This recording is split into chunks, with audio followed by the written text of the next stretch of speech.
भगवान श्री कृष्ण की मधुर बाल लीलाएं। गोचारण लीला। अब बलराम जी और श्री कृष्ण जी ने पौगंड अवस्था में प्रवेश किया। दाऊ जी 8 दिन बड़े थे, 6ठे वर्ष में प्रवेश किया।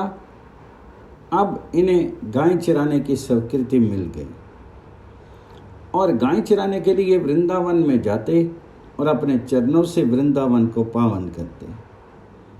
अब ये गाय चराने की लीला का बड़ा विशेष वर्णन है और विशद वर्णन है। गोपाल चंपू एवं श्री वृंदावन चंपू आदि में सैकड़ों पृष्ठ का वर्णन है। उन्होंने लीला को देखा, उसमें से थोड़ा सा हम लोग याद कर लें, बड़ा सुंदर है। श्री कृष्ण गाय दोहना सीख गए थे। श्री कृष्ण गाय दोहना सीख गए थे पहले ही। वे तो लंबी लीला है। कैसे गाय दोहना सीखे और कैसे मधुर लीला की। गाय दोहना सीख गए और सबके मन में बड़ा आनंद है। इसके बाद क्या हुआ कि अब यह जब 6 वर्ष के हुए तो इनके मन में आया कि हम अब गाय चरावें। लेकिन मैया कैसे माने गाय चराने की बात। ये बार बार मैया से कहते और मैया टाल देती कि ठहर जा कुछ दिन। तब ये चाचा जी से जाकर के बोले एक दिन कि देखो चाचा जी, अब हम तो बड़े हो गए और अब हम चाहते हैं कि गाय चरावें। और ये मैया मानती नहीं, बाबा मानते नहीं, तो तुम लोग कुछ प्रयास करो। प्रार्थना करते और कभी बाबा अकेले मिलते तो उनकी गोद में जाकर के बैठ जाते, कहते कि बाबा देखो हमारी मनोहार तो तुमको रखनी पड़ेगी। देखो इतने दिन हो गए और हम चाहते हैं कि वन में जाएं और बड़ी बड़ी गायों को ले जाएं, चरावें, और तुम चराने देते नहीं बाबा। बाबा उनकी बोली सुनकर के प्रसन्न होते कि कैसा मीठा बोलता है, कैसी कैसी मीठी मीठी बात करना जान गया है।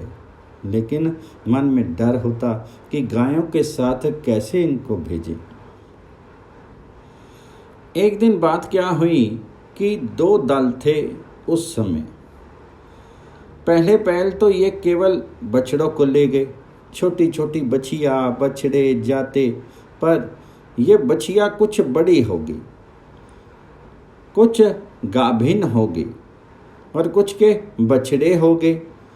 तो ये भी सब इसी दल में साथ जाते। बड़े बड़े गोपों ने चेष्टा की कि जो बछिया ब्याह गई है, जो गाभिन है, उसको इनके दल से हटा दिया जाए। पर ये तो वह बछड़े और बछिया पहले से इनके पास रही और इनके हाथ से उनका लालन पालन हुआ।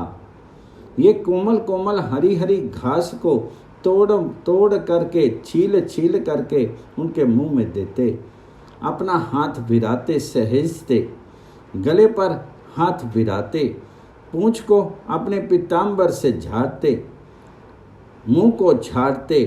गाय ने ये स्वीकार नहीं की। अर्थात जब जब कोई गोप आता इन गाभिन गायों को और नई वत्सवती छोटी छोटी गायों को लेने, तो ये बिदक जाती। इनका दूध भी यहीं दूहते। दूसरे कोई गोप पास आते तो स्पर्श नहीं करने देती, सींग से मारने दौड़ती। तो भाग जाता बेचारा। और ये जब छोटे से नन्हे से श्री कृष्ण आकर के सामने खड़े होते तो चुपचाप खड़ी रहती एवं बड़ी मधुर ध्वनि हम्बाराव करने लगती और मन कहती कि तुम्हें दूध दोहना नहीं पड़ेगा, लाला तुम तो रख दो इस बर्तन को। श्री कृष्ण बर्तन रख देते और थनों से दूध बरसने लगता, दुग्ध धारा बहने लगती। दाहिने नीचे रख देते और क्षणों में वह दूध का बर्तन भर जाता। इससे उठता नहीं, इतना बड़ा बर्तन में भर जाता। ये तो पहले से सखा लोग तैयार रहते बर्तन उठा करके ले जाने के लिए, और उसके बर्तन भर जाने के बाद भी उनकी दूध की धारा बहती रहती। ध्वल ध्वल धारा दूध की बड़ी सुंदर। इतना दूध कहीं से आ जाता उन गायों में, और ये तो कन्हैया के श्रीकर कमल स्पर्श की महिमा थी। छोटा बछड़ा जो भी पैदा हुआ है, कुछ ही देर हुई और वह इनकी ओर देखने लगा। श्याम सुंदर उसके मुंह को पकड़ करके गाय के थन से लगा देते। अपने कर पल्लव से बछड़े का मुंह पकड़ करके नंदलाल उनके थन से सदा सटा देते, फिर भी वह आंख फेर लेता। नंदलाल के श्यामल अंगों में ही मानो उसकी आंखें उलझ जाती। ये भगवान की माया का प्रभाव, लीला का प्रभाव। इसलिए ये गाय तो उनको छोड़कर गई नहीं, तो एक इनका दल बना। बछड़े बछिया, छोटी गाभिन गाय और छोटी पहली ब्यान की गाय, इनका एक दल और दूसरा दल, उनमें तमाम बड़ी बड़ी गायें रहती। लेकिन इनके मन में आया कि इन बड़ी गायों को भी हम चराएं। भगवान जी ने सोचा कि यूं तो होगा नहीं ये काम, तो कोई दूसरी बात करें। एक दिन क्या हुआ कि आते समय दोनों दल आगे पीछे आया करते, पर उस दिन साथ हो लिए, साथ हो गए। तो अब सारी गायें उस दल को छोड़ करके इस दल में चली आई। ग्वालों ने रोका कि अपना अपना अलग अलग काम है, अलग अलग दल हैं, तब ये क्यों आकर के मिले। पर ये गाय माने थोड़े। बड़ा आश्चर्य हुआ गायों के मन में। बोले अच्छा, अब कल से आगे पीछे रखेंगे, कुछ और देर से चलेंगे। वह अगर पहले जाए तो हम 1 घंटे बाद से जाएंगे, और नहीं तो हम चलेंगे 1 घंटे पहले, तब शामिल नहीं होंगी। पर बड़ा आश्चर्य हुआ, अब गायों ने सवेरे जाना ही बंद कर दिया। ये लाठियां दिखावें, डरावें, भगावें, धमकी दें, पर गाय तो टस से मस ना हो, एक पैर भी आगे ना बढ़े। तब एक ने कहा, जरा कन्हैया को बुलाओ। कन्हैया रहा अपनी गायों के दल में सरदार वहां पर। बोले कन्हैया, हमारी गाय आगे नहीं बढ़ती, तुम चलो। बोले तुम ले जाओ अपनी गाय, हम क्यों चले तुम्हारे दल में, हम अपनी गाय ले जाएंगे कि तुम्हारी ले जाएंगे, हम अपनी लेके जाएं या तुम्हारी लेके जाएं। तो गो बोले अरे भैया, वह गाय चलती नहीं। बोले तुम लोग क्या करते हो, इतने बड़े हो गए और गायों को ले जाना नहीं जानते, हटाओ। हटी नहीं गाय, हाथ जोड़ने लगे और बोले कन्हैया तू एक बार तो चल।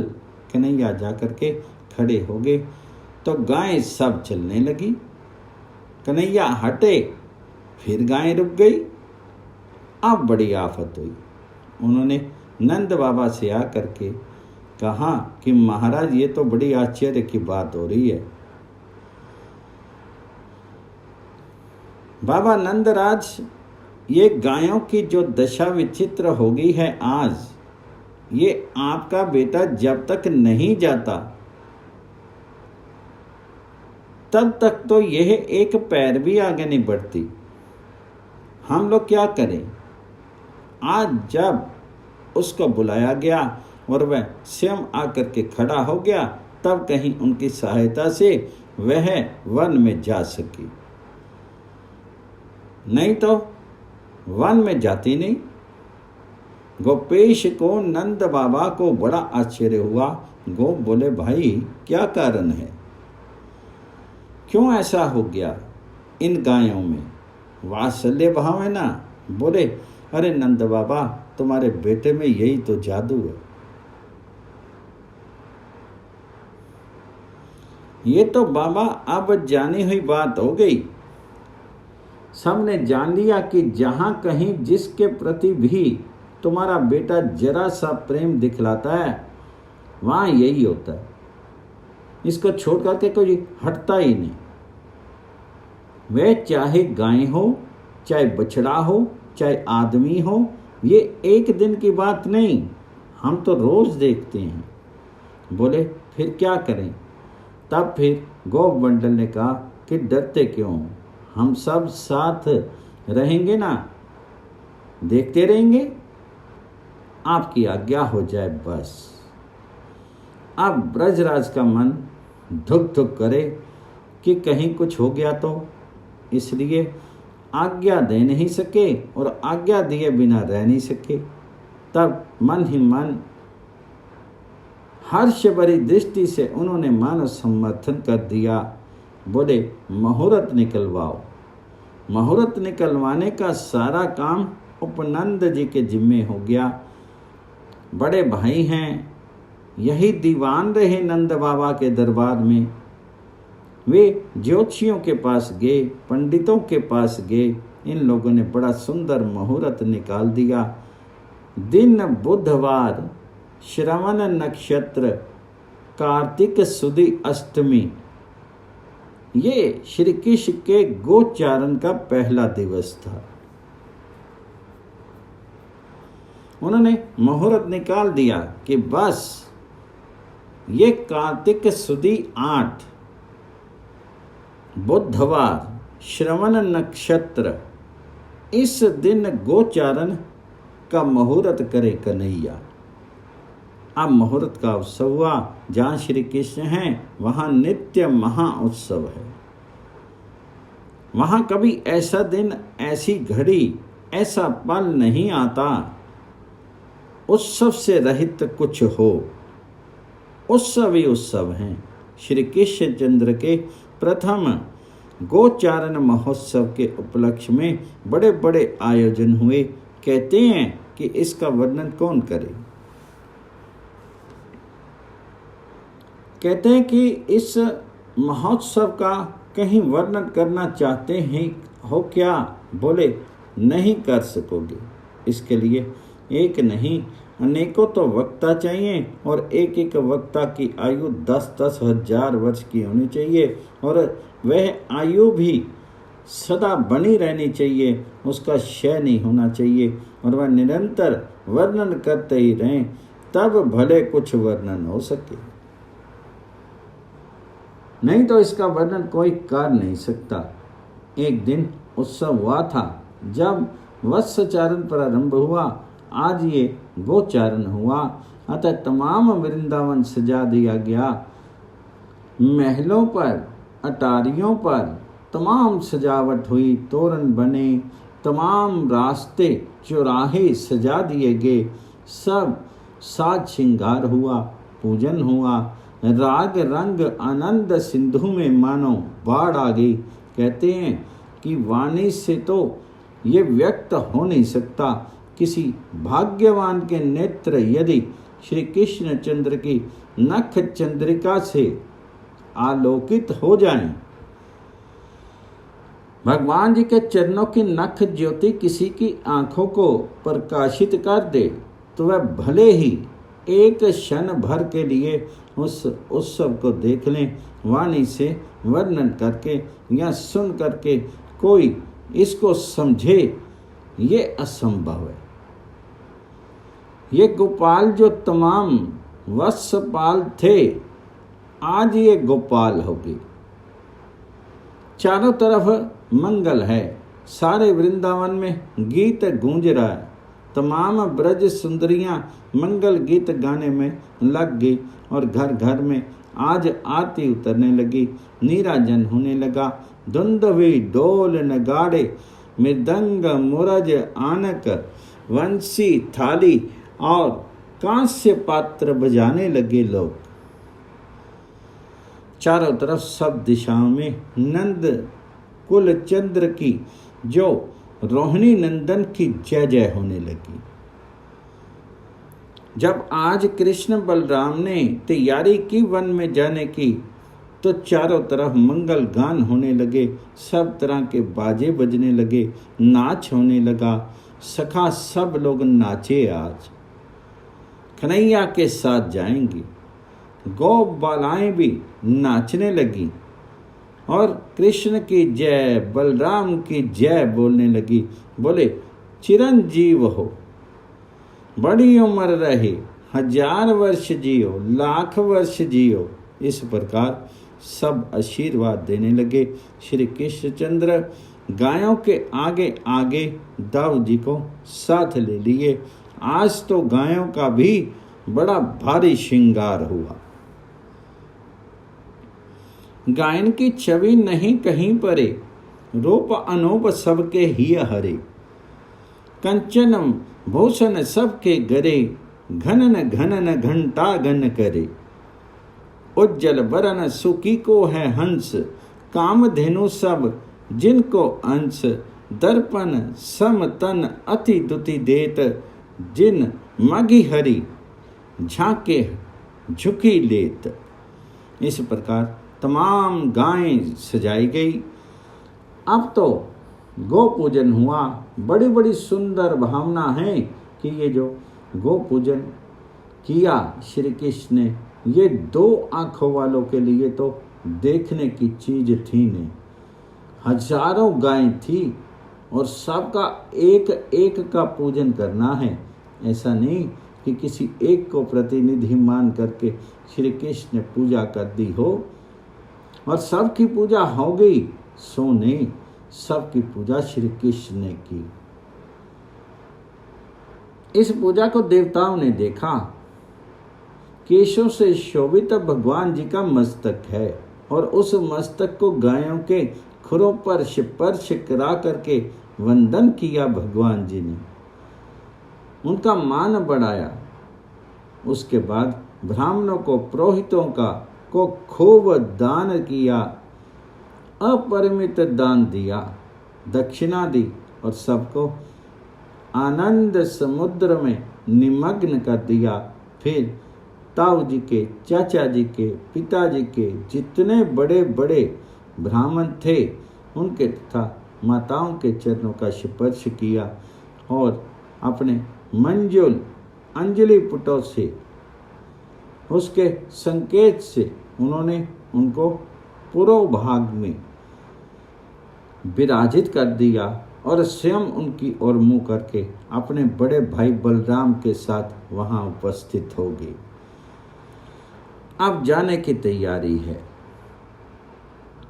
पूजन हो गया और आशीर्वाद भी प्राप्त हो गया। अब ब्रजराज अंत में झंडी दिखाते हैं कि अब विदा हो, तो नंद बाबा ने एक मणियों की छोटी सी बड़ी कोमल लकड़ी ला करके उसके कर कमल में दे दी। ये गायों को स्पर्श हो जाती तो गाय निहाल हो जाती। बोले, अब जाओ।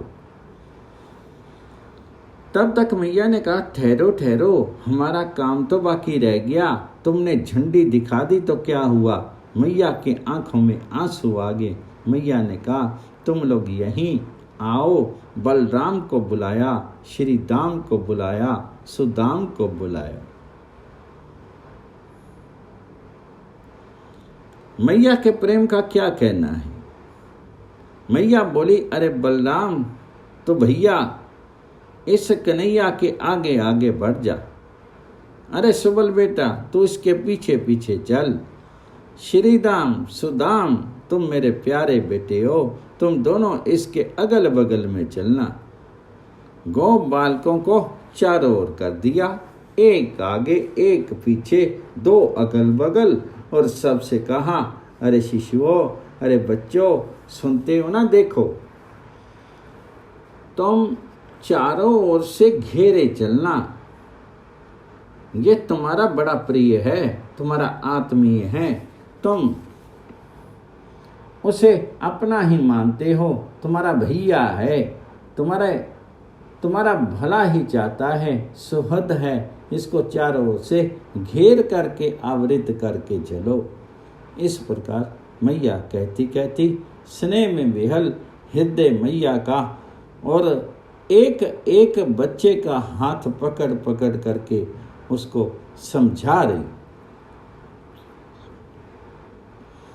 मैया आदेश दे रही और प्रत्येक को मानो निहाल कर रही है। श्री कृष्ण सेवा संबंधी कार्यों का निर्देश करके जो श्री कृष्ण की सेवा में किसी को लगा दे वही वास्तविक हितैषी है, वही निहाल करता है लगाने वाले को। माता प्रत्येक गोप शिशु का हाथ पकड़ पकड़ करके श्री कृष्ण की सेवा में नियुक्त कर रही है। ये सब कहते हुए उनकी आंखों से आंसू की धारा बह रही है, झरझर आंसू झर रहे हैं और मैया सबको समझावन कर रही है बच्चों को। अब वाणी कहीं पर इसको कहे, इस प्रकार से पगंड अवस्था 6 वर्ष प्राप्त करके ये नील सुंदर व्रज गोपों का अनुमोदन करके पिताजी और चाचा जी की आज्ञा प्राप्त करके आज ये गोपाल बन करके जा रहे हैं। बोलो कृष्ण गोपाल की जय। बस ये गोचारण करते हुए वृंदावन की ओर जा रहे हैं और उस वन स्थली के प्रत्येक अंश पर ही जहां आज तक किसी दूसरे पशुपालक का साम्राज्य नहीं, वहां एक छत्र इस अनोखे बालक का साम्राज्य हो गया। वह वन भूमि आज इनके ध्वज, अंकुश, वज्र इत्यादि चिन्हों से समन्वित पदांकों, पद चिन्हों को प्राप्त करके मानो सम अलंकृत होगी। जब पगंड अवस्था आई, पशुपालन समंत दोनों भाई निज गोधन ले भ्रात समेता, सखन संग नृप कृपा निकेता, बन बन धेनु चराई पर बीने, वृंदावन भू पावन कीने, निज पद अंकित करी जसु नंदा, महापुण्यतम क्षिति सुख कंदा। आज वृंदा कानन की पुण्य में यह धरती धन्य हो गई। अब आगे चले।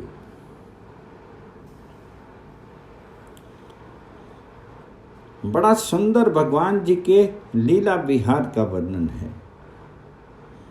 सुखदेव जी महाराज कहते हैं कि यदुनंदन सखाओं के प्राण अपने मधुर अधरों पर वेणी को स्थान देकर के मन मोहनी सर लहरी से सबके कानों में अमृत बरसाने लगे। गोप शिष्यों के कंठों से निकली हुई श्री कृष्ण कीर्ति की सुमधुर तान सब बच्चे गाने लगे तो वह इन प्रांतर मुखरित हो गया। अनंत अनंत गाय हैं, वे सब आज विशेष आनंद में हैं। आज वह सब ग्वालों के साथ नहीं है। श्री कृष्ण को आगे करके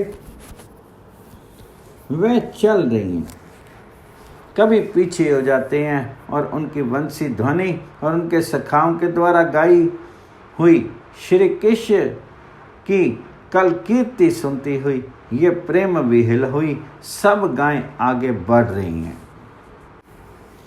और उनके पीछे सखाओं से घिरे बलराम जी के साथ ये नील सुंदर मानो झूमते हुए नाचते हुए चले जा रहे हैं। इनको तो गायें चराना है, वन विहार करना है, वन विहार इनका उद्देश्य है। अब वहाँ वन की भूमि ने देखा कि आज सब तरह से जो कुछ भी सामग्री जिसके पास है बढ़िया से बढ़िया वे दे करके इनका स्वागत करें। अरे इतने बड़े स्वयं सम्राट, प्राण के प्राण, आत्मा के आत्मा स्वयं आगे, तो रंग बिरंगे भांति भांति के पुष्प सब एक साथ और आज उत्पन्न हो गए। और स्वागत करने लगे। श्री कृष्ण का सम्योचित बेलों के मानो पेड़ बन गए और अपने आप, और यह वन मानो प्रतीक्षा कर रहा है श्याम सुंदर की कि हमारा अभिनंदन स्वीकार करो, स्वागत स्वीकार करो। ये फूलों की खान, कुसुमाकर वन, ये वन की शोभा, इसमें विहरण के लिए भगवान पहुंच गए। अब कहते हैं कि जब स्वयं सम्राट आ जाएं, और सम्राट भी केवल सम्राट नहीं, हृदय के सम्राट हैं। दो तरह के बादशाह होते हैं, एक बाहरी बादशाह जहाँ सभ्यता से, भय से, कौतूहल से स्वागत करना पड़ता है, और एक हृदय के बादशाह, हृदय के सम्राट होते हैं। वहाँ तो हृदय में ऐसी उत्कंठा उत्पन्न होती है कि जो कुछ भी हमारे पास है वह सारा का सारा आज ही इनके चरण सरोजों में समर्पित करके धन्य कर दिया जाए। आज ये वृंदावन कानन अपने कोष की अपरिसीम सारी संपत्ति को श्री कृष्ण श्याम सुंदर के चरण कमलों में समर्पित कर रहा है। केवल श्याम ही नहीं, इसमें रहने वाले जितने भी चार अचर प्राणी हैं सबको साथ लेकर के मानो वह अपने को न्यौछावर कर रहा है। श्री श्याम सुंदर के चरण सरोजों पर रसमत भ्रमरों का गुंजार, मृग और पक्षियों का सुमधुर कलरव, ये है भगवान भक्त के मानस तल के समान परिस्वच्छ शीतल समिष्ट जल से भरे हुए सरोवरों का सामीप्य, और उन पर पद्म वृंद से सुवासित शीतल मंद मंद पवन का संचारण, ये कानन के वन के सारे उपकरण सेवा में सामने उपस्थित है। भगवान का ध्यान उधर गया। जब कोई सेवा की सामग्री दे तब सेवा की सामग्री शीघ्र स्वीकार करनी चाहिए। जैसे कहीं जाएं और सत्कार हो और उस स्वागत सत्कार को बिना स्वीकार किए ही मुंह बनाए चल दिया जाए, वहां से तो वह सेवक कुछ बोलता तो नहीं, पर वह कुछ बिना पाए रह जाता है। वह शाबाशी नहीं पाना चाहता, वह पाना चाहता है प्रेम, पाना चाहता है प्रेम संपद के सुख का आश्वासन कि हमारी सामग्री से उनको कुछ सुख मिला। इस प्रकार तो भगवान जी के नेत्र उधर गए। अब वह जो सुख में वायु बह रही थी, उसने भगवान जी के श्री अंगों का स्पर्श कर दिया। भगवान जी के कानों में वह मंजू घोष वहाँ का भर गया। भगवान जी की नासिका में, घ्राण में वह सुंदर सुंदर नाना प्रकार के पुष्पों के सुवास संचित हो गई। भगवान की आँखों के सामने वे सारे मनोहर दृश्य आ गए और उनकी आँखों ने ग्रहण कर लिया। इस प्रकार उनकी सारी इंद्रियों के कर्णपुट, रसना, आँखें, नासापुट सब के आनंद का वर्धन हो गया। अब भगवान जी ने सोचा कि आज यही विहार हो। बाल कृष्ण भगवान जी की जय। गोपाल श्री कृष्ण भगवान जी की जय।